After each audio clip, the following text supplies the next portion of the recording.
Amis, bienvenue sur cette plateforme. Ce qui se passe à Garoua mérite qu'on rie. On doit rire parce que le président de la Confédération africaine de football est paniqué. Ils sont paniqués.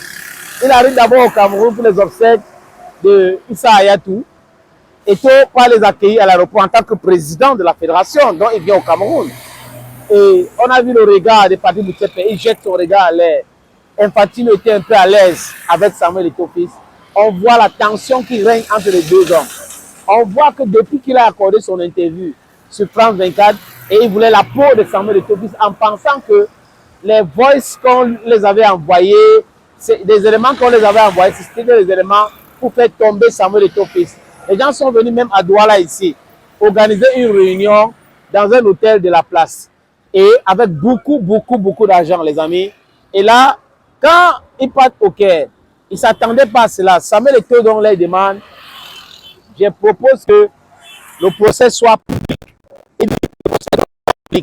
Et les gars, plus de panique, ont refusé cela.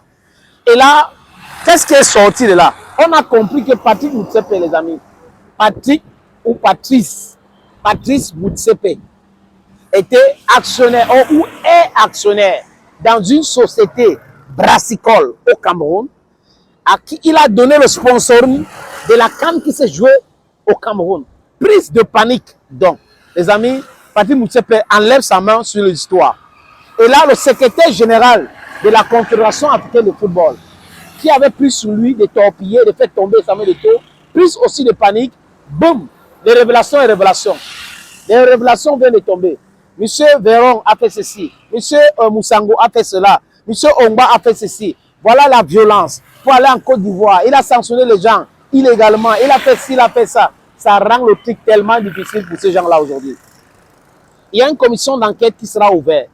Et les amis, c'est des avocats chevronnés qui vont continuer à enquêter pour prouver ce qu'on est en train de dire sur Véron. Donc c'est très compliqué. Donc Patrick Motsepe qui pensait qu'il était permis est tombé sur un dieu à cuire. Un dieu à cuire qui connaît les règles du football, qui a aussi ses vraies connexions et qui ne rigole pas, qui a de vraies informations. Donc paniqué aujourd'hui, il arrive au Cameroun, il prend la parole lors des obsèques pour ne pas faire sa part d'illogie. Il dit quoi? Je demande à mon frère. Depuis quand Eto'o c'était son frère? Depuis quand? Donc si Eto'o était banni à vie dans le football, il devait rester toujours ton frère.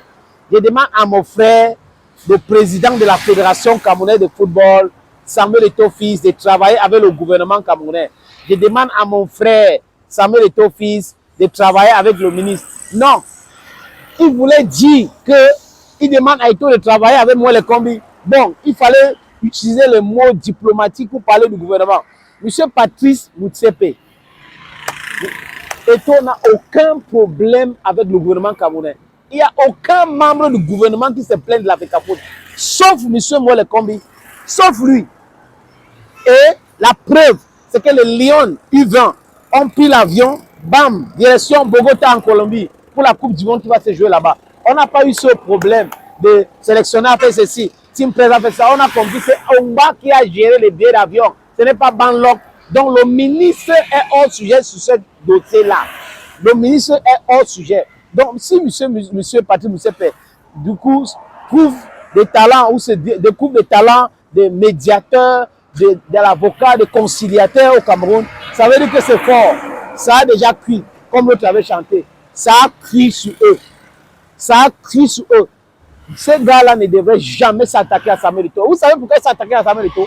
Parce que Eto'o est proche de Ahmad Ahmad, est proche de Constant Omari. Voilà des anciens que Patrick Motsepe et Véron Ongba ont remplacés. Donc du coup, ils veulent en finir avec tout le monde qui tourne autour. Mais seulement, Eto'o, en tant que quelqu'un de très intelligent, n'était pas mêlé dans la gestion de ces choses-là. Donc du coup, ils n'ont pas des éléments. Ils ont cherché, ils ont fouillé les éléments, match truqué, contrat avec ceci.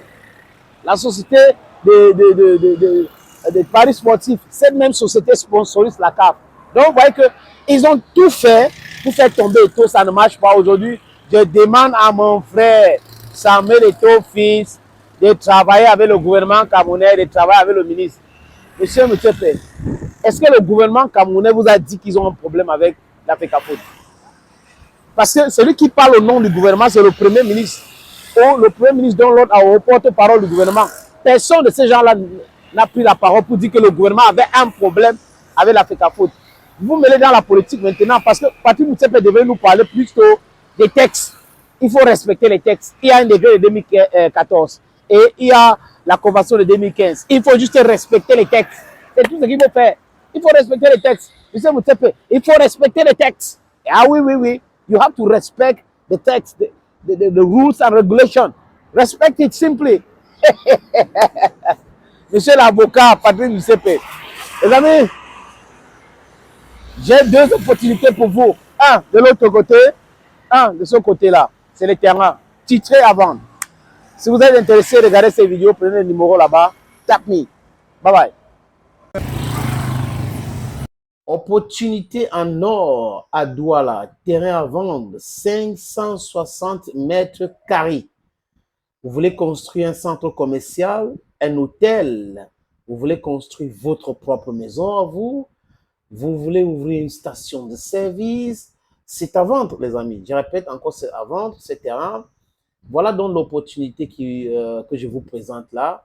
C'est 560 mètres carrés, je répète. Et le terrain est titré. Nous allons vous laisser le temps de vérifier, parce que c'est très important. Donc, ce n'est pas le genre de terrain où il y a un problème. Non, non, non. C'est en plan Bonapuzo, à côté de la route. La route ceinture ce terrain. D'un côté, il y a une route en pavé. De l'autre côté, c'est une autre route bitumée. C'est abordable le prix, hein, donc on peut discuter du prix. Si vous êtes intéressé, appelez-moi à travers les deux numéros que vous voyez à l'écran là, 6 80 87 37 37 ou le 6 96 17 60 34. Et les numéros, le premier numéro passe sur WhatsApp, donc vous pouvez nous envoyer un WhatsApp ou vous nous appelez simplement. Et l'autre numéro, c'est uniquement par appel simple, les amis. Donc, voilà donc cette opportunité que j'ai décidé de partager avec vous. Contactez-moi si vous êtes intéressé.